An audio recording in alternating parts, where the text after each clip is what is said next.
finally clicked. Oh, that's how it does the. Oh, it's got to be vertical. No, I mean this part. Oh, yeah. This one actually works properly. Yeah, this one actually works properly. But, all right, y'all.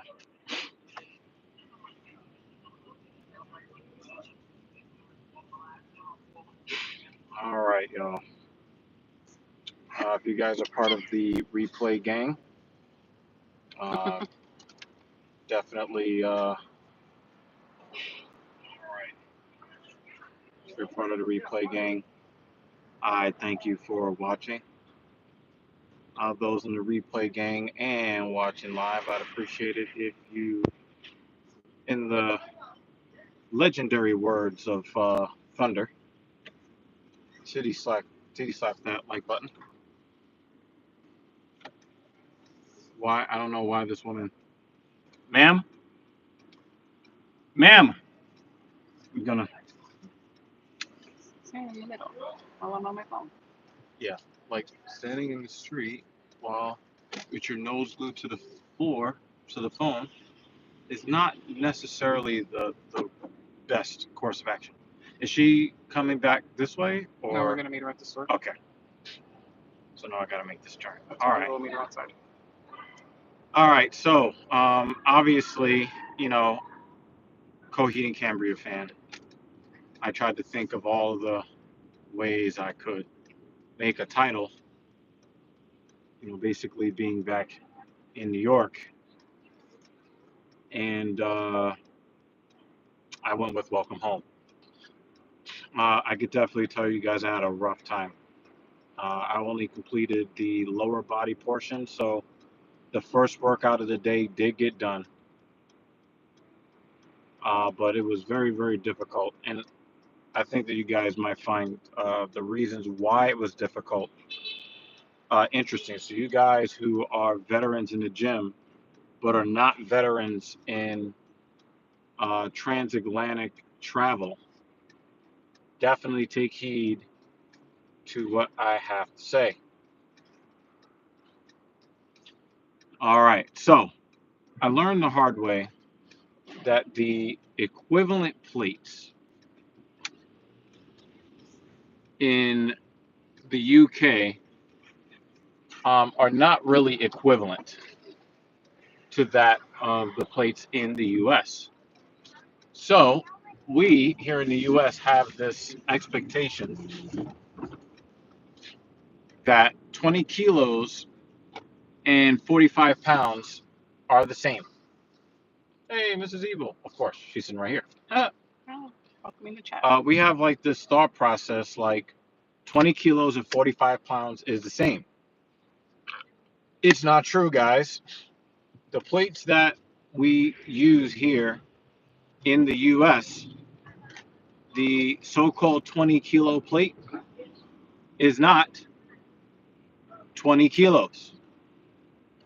Okay? The plates are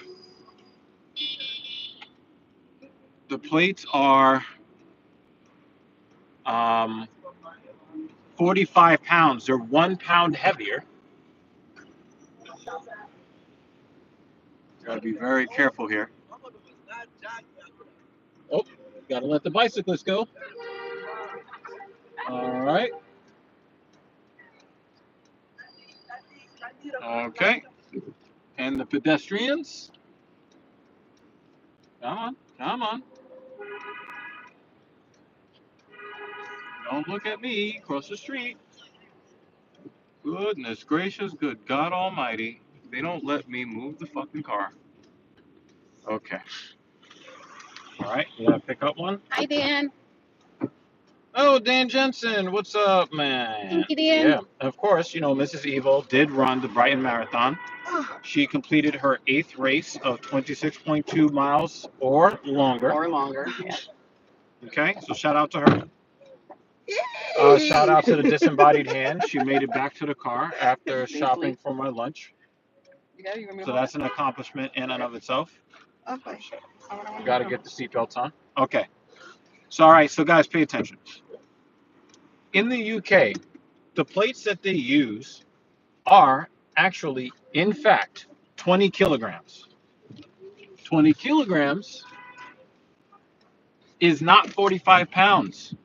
20 kilograms is 44 pounds.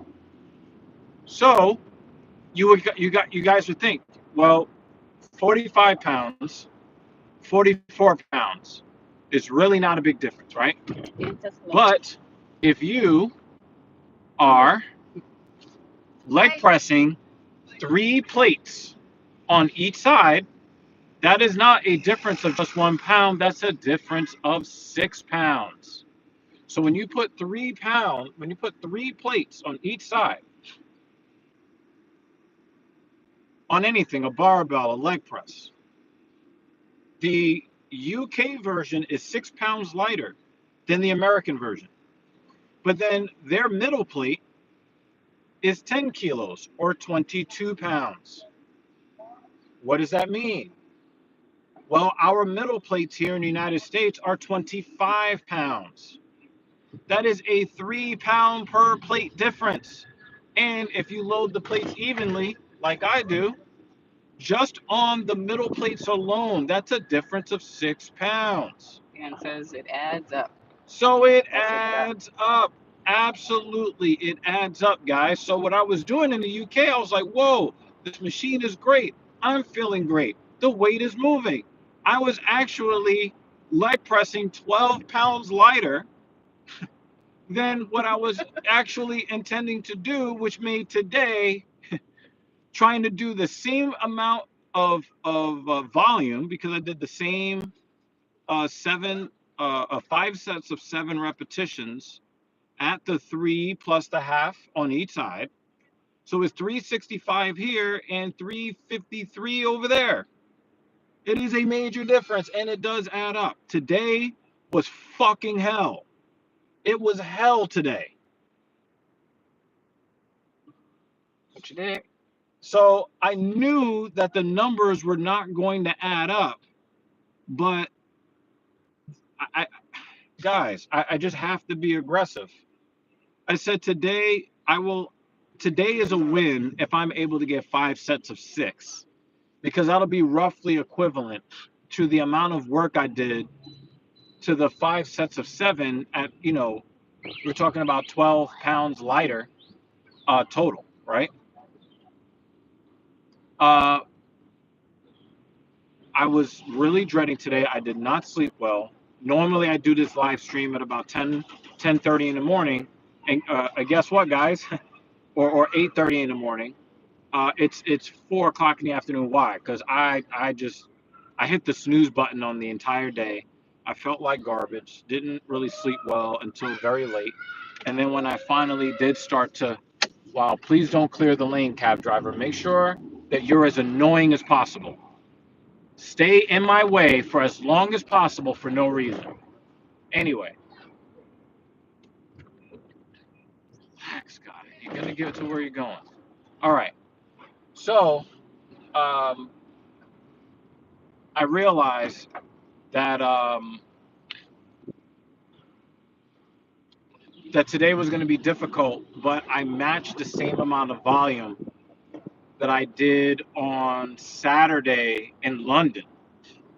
And I matched the same volume even though the weight was heavier, significantly heavier. So I'm not too mad about that. I'm quite surprised at what I was able to achieve today. But I tell you, I really, really, really wanted to quit. Today was another one of those days where I really wanted to quit. I think that there was in every single set that I did, except for maybe the second or the third set, I wanted to rack the weights and either myo rep or I don't know, but I don't know. I just didn't feel particularly mentally strong. But obviously, I did have the mental strength because I just pushed through it anyway. But today was really, really difficult. The leg curl machine that I normally use in the gym is not as good as the one that I used at MuscleWorks gym in London. Doesn't have the same range of motion. And when I got there today, the machine was actually broken. So I had to use a different leg curl machine that is actually better and calibrated heavier than the machine that I was used to using here. So it definitely gave me a nice hamstring pump. But I got to tell you guys, I had a really great time. I was not able to get to the gym. I was not able to get to the gym the day that we flew in because our plane left after 8 a.m. here in New York. The flight ended up over 8, close to 9 hours long, and then you have to factor in 5 hours lost in the time zones. So we left very early, and in the morning, and over 8 hours later, it was pretty late at night. And obviously, we didn't know where we were, what to do. We're hungry, tired, the whole bit. Um, so, um, and this hungry homeless bum was staring at me eating my seasoned fries with a fork. That was fun, wasn't it? Dan says, you just have to pass that point in your brain, something most people have trouble with. Yeah, and there's a reason. There's a reason why you get that signal from the brain, because the smart thing to do is to stop. Right? Your brain doesn't want you to put on muscle. Muscle has a calorie cost, and that's living life pretty inefficiently, really.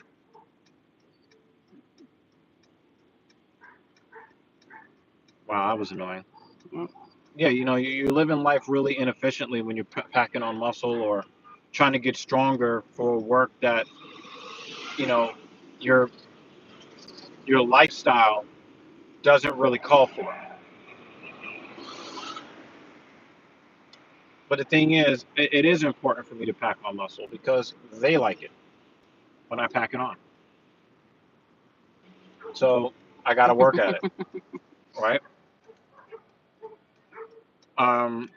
I got to say that the lifting culture at the Bethnal Green location of MuscleWorks, I love the culture in there, and it was crazy. Like I didn't really expect there to be like really impressive specimens on both the men's and the women's sides respectively out there. But at that particular location, a lot of I got to give a lot of credit. I saw way more impressive physiques uh, in London. I came back home today. Granted, I came back here during a time that's non-peak, but I looked around and I'm like, I don't see the same level of cakes. Dan says super necessary. Oh yeah, absolutely. Shout out to Jorge Masvidal. Well, I told It's you bad when men are trying to be more feminine than actual women. that gym, I think on their website it said something about that they have people who compete weightlifting, champions or bodybuilding Yeah, there are a champions lot of that IFBB pros in there. so it's part of the reason why I chose it for you to go to do your stuff. Yeah, I mean, there was one woman there when I was there, I think on Sunday. Yeah, on Sunday. She had the best looking torso I've ever seen on a woman. Mm. Like, when you look at her aesthetics, like, if there was a prototype for what you want a woman to look like, Mm-hmm. if you were like, I don't know, manufacturing a human being. Mm-hmm. It looks like he has his turn signal on for pickup. Yeah, okay. Just wanted to be sure. You It may have can't. just came out of here. Yeah, you can't do much better, I don't think, even if you made her with artificial intelligence. Um, and she was really cool. The dude that she was working with, I assume, was her boyfriend, or I hope for his sake, because the way she was posing, I was like, damn, I would definitely want to give it to her from the back.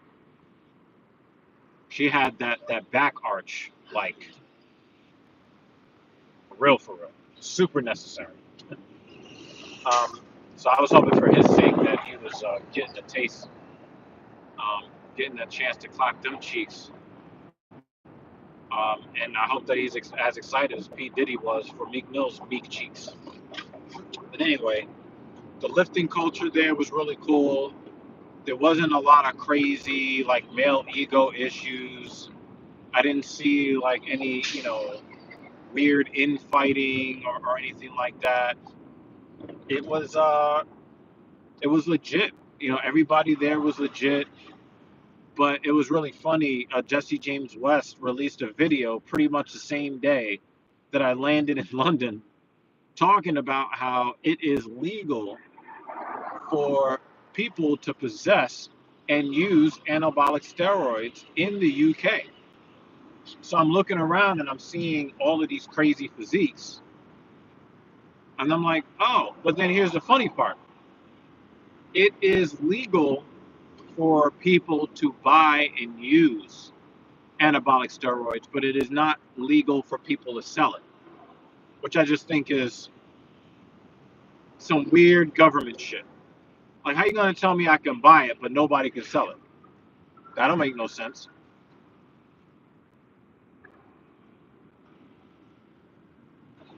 But I saw a lot of crazy physiques. I saw a lot of people working really hard. Even the people that did not, like, really look that impressive, they were in there working really hard. So, shout out to the lifting culture out there in London. Um, Out there near Whitechapel. I only know the train station, really, that area. Triple check what it is. I think the location is called Bethnal Green, I believe. I had a ton of fun there. I love the equipment they had there.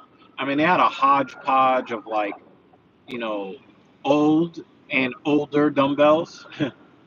They had, like, a bunch of, like, mismatched plates. It was a mishmash of mismatched plates. Say that 3 times fast. I couldn't do it.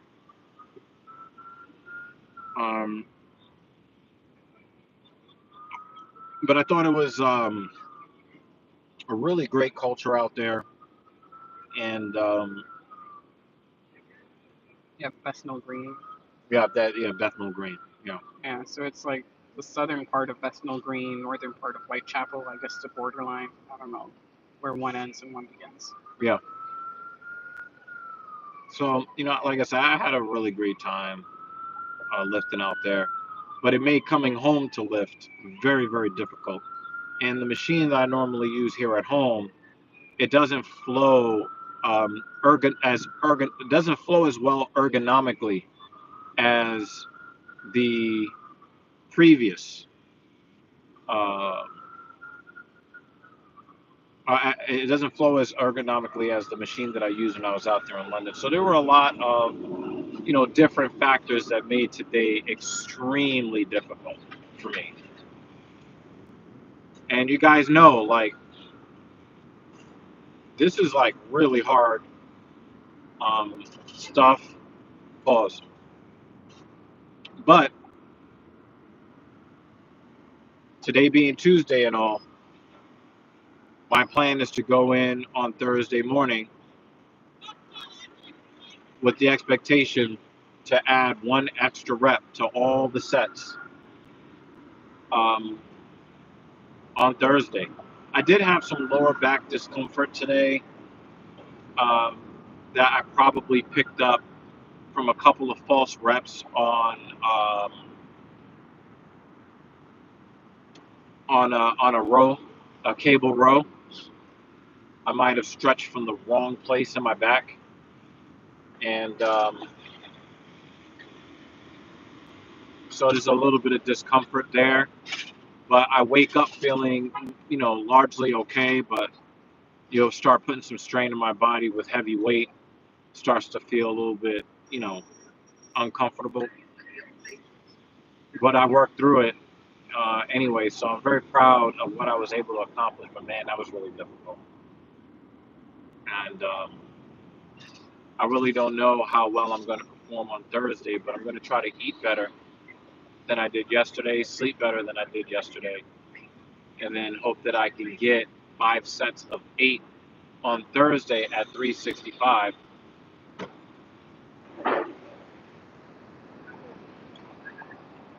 So that's the hope. I've got some videos coming out on TSP this week.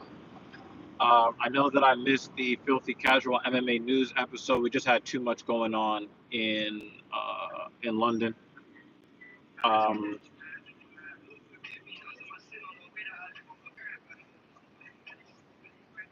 But I have a couple of videos with my own personal take on the frauds in Florida. And, I know that a lot of guys in the red pill space, the first thing they want to do is they want to call the woman a liar. She's a liar. She's a liar. She's a liar. Without ever talking to her or really examining what her claims are or even what her aim is. These guys are not asking what her motivation is for saying what she's saying. Dan just says, sorry, I have to go now. See you in the next videos. Be safe out there wherever you are in the real world. Yes. Hi, Dan. Thank you, Dan. Bye, Dan. Even the ladies with the parting salutations. Yeah, it's just so yeah, it's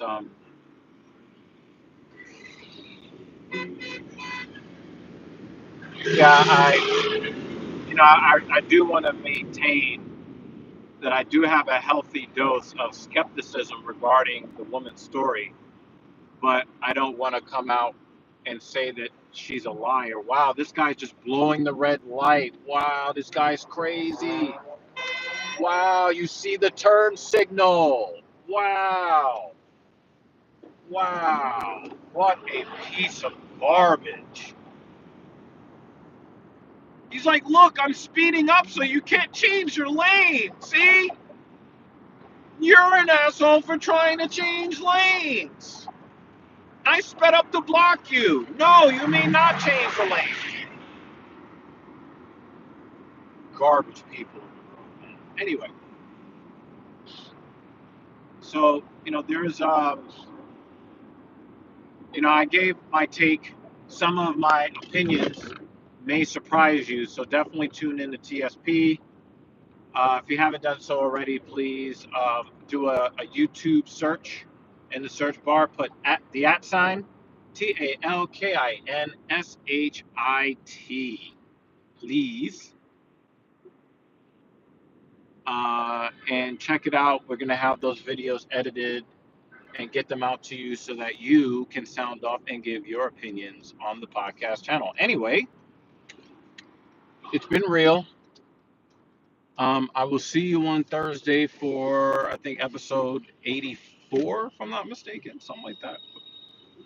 Thank you for riding out with me, and I appreciate y'all. See you on the next one.